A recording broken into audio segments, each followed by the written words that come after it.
বন্ধুরা, প্রথমেই দেখা যায় শামশের খাঁ আবার রাজমহলে ফিরে এসেছে। ভবানী বলছে, কেউ ভয় পাবেন না, আমি আছি তো। পিসি ঠাম্মা বলছে, দেখো কেমন চলে এসেছে সর্বনাশ করতে, কে টেক্কা দেবে এদের সাথে।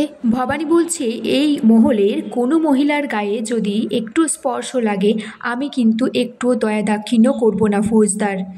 শামশের খাঁ বলছে, আমরা যখন দরজা খুলতে বলেছিলাম মহলের, খোলা হয়নি, উল্টে পাথর বৃষ্টি আর কামানগুলি ছোড়া হয়েছিল। সত্যর মা বলছে, তবে কেন এসেছেন, ফিরে যান। শামশের খাঁ বলছে, শুধু ক্ষমা চাইলেই আমরা খুশি হব না, আমাদের রানীকেও চাই।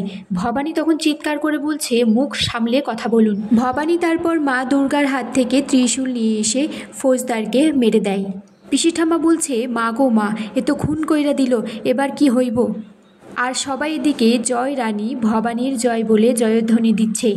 সেই সময় মহলে সত্য, রামকান্ত আর রঘুনন্দন ফিরে এসে ভবানীর সেই রূপ দেখে অবাক হয়ে যায়। পিসি ঠাম্মা তখন কান্নাকাটি করছে আর বলছে, হাই হাই, এই হাগরের মেয়ে কি করলো, নবাবের নামি দামি লোককে খুন করে ফেললো। রামকান্ত ভবানীর কাছে সবটা জানতে চাইলে ভবানী বলে, এই ফৌজদার রক্ষক নয়, এই ফৌজদারই আসল ভক্ষক। এই অসুরকে বধ করে আমি নাটোরের ভূমিকে পবিত্র করেছি মহারাজ, আমি কোনো অন্যায় করিনি।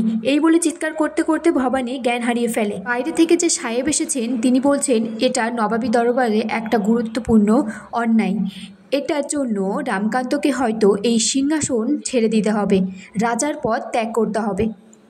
ভবানী বিছানায় শুয়ে ছটপট করছে আর হঠাৎ উঠে চিৎকার করে বলছে, না, আমার ভুলের জন্য অন্য কেউ শাস্তি পাক, আমি তা চাই না, বলে সে রাজসভায় ছুটে যায়। এদিকে নবাবী সাহেব বলছে, রামকান্তকে সিংহাসনচ্যুত করা হলো আর এর বদলে দেবী প্রসাদই এই সিংহাসনে বসবে।